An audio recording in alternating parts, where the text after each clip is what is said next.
If you're fishing this weekend, here's what you need to know. The weather is warming up nationwide, but cold air is still lingering in Texas and in the southeast. Plus, we've got a storm rolling along the Gulf Coast that might shake things up.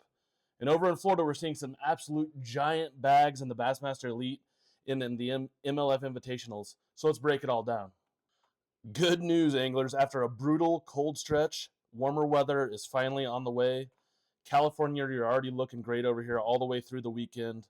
Should be warmer than average, but there is still some lingering cold here in Texas, definitely in the south. It's actually colder here than it is up in Kansas and in parts of Nebraska. And then the southeast is still going to be colder than average to the weekend, but it's a lot better than it was. So be ready for slower moving fish in these areas still, but they should start to pick up, especially as we go into the beginning of the week. This transition period is key right now. Bass are still in the pre-spawn areas. They're going to be pushing shallow as it warms up through next week. So guys, get excited because weather's definitely getting better. As far as precipitation goes, we are looking at a small storm that is impacting the southeast through Sunday into Monday. And this actually is going to bring some really heavy rain, especially starting here in southern Louisiana and eastern Texas, and then moving through southern Mississippi. There's going to be a lot of heavy rain coming off the Gulf here, the Gulf of America. And it's going to move out towards the east and into Florida, and it will weaken as it goes that way. Also in the northwest, if you guys are able to fish, there's going to be quite a bit of rain as there is a atmospheric river event that's pushing a lot of moisture up into the northwest here. So just if you're out, bring your rain gear, but it shouldn't be too heavy up there. But in the southeast, you do want to be careful because there are going to be some up to 5 inches of rain in some areas. So be careful while you're out there, guys. All right, guys, we got 2 tournaments going on. If you remember, we have the Bassmaster Elite Series going on at St. John's River and the Kissimmee Chain event for the MLF Invitationals. And right now, Bill Lowen has a pretty good lead. Looking for his second win. He's got a 5-pound lead over John Garrett going into Sunday. John Garrett did catch a mega bag today, almost 31 and a half pounds, which is crazy. We knew we'd be seeing some giant bags on the St. John's River. It has been tougher than they expected, but definitely seeing some big bags pop up here and there. So Jay Shakur was in the lead for the first 2 days, but he's dropped into third. It looks like Bill Lowen should hold on to this thing going into the weekend or finishing up tomorrow on Sunday. So super excited for him, looking for a second win. He's been on the trail for 20 years. Hell of a fisherman. Good to see him doing well. In the Kissimmee Chain event, Ryan Armstrong, he's got a major lead, 7 pounds going into Sunday, which I don't see anybody overtaking.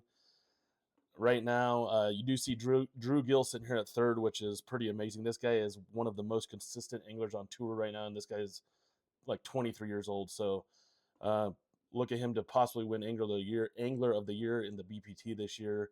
And you see old Keith Posh sitting down here, probably in some backwaters catching them spawning bass. So definitely a good event. You guys can check out over on MLF.com and watch it live. It's all these upcoming guys and some BPT guys in this thing. So super fun event. Check it out. All right, this weekend, guys, today and into Sunday, this is one of the baits you're going to want to be throwing, a chatterbait, and this is an overlooked one, this Mini Max, guys. Especially in colder temps, this thing is a little bit smaller profile, and this thing can trigger a bite sometimes when it's hard to find other fish. So definitely check it out. Get a small little trailer on there and throw it in those grass areas. Bass are going to start moving shallow, especially going into next week, so chatterbait should be great. Another thing to always throw this time of year is going to be a jerkbait, Megavast Vision 110. This color right here, the Akatora, I don't know, this triggers them in the spring. This orange and yellow really gets them fired up. So tie on a jerkbait, tie on a chatterbait, you guys will catch some fish for sure, lock them into your hands, and get after those pre-spawn giants right now. All right, guys, and if you're a little bit farther north in the cold temperatures, I talked about that earlier this week, but this blade bait is going to be the move. Just barely hopping that off the bottom, just enough to get it vibrating. Demiki Vault is definitely a choice to go with. This thing catches them.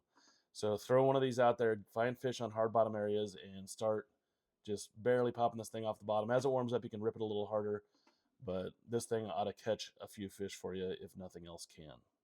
And that is your weekend update. If you're fishing, let me know in the comments where you're at, and I can add it to the video next week and break it down for you. Also, if you want to stay ahead of the bass bite every week, make sure you hit subscribe and like the video. Next week's forecast is going to be a total game changer. Finally be getting some biting fish going in more of the country. So super excited. Stay tuned for next week and make sure to comment, subscribe, and like the video. Thanks, guys.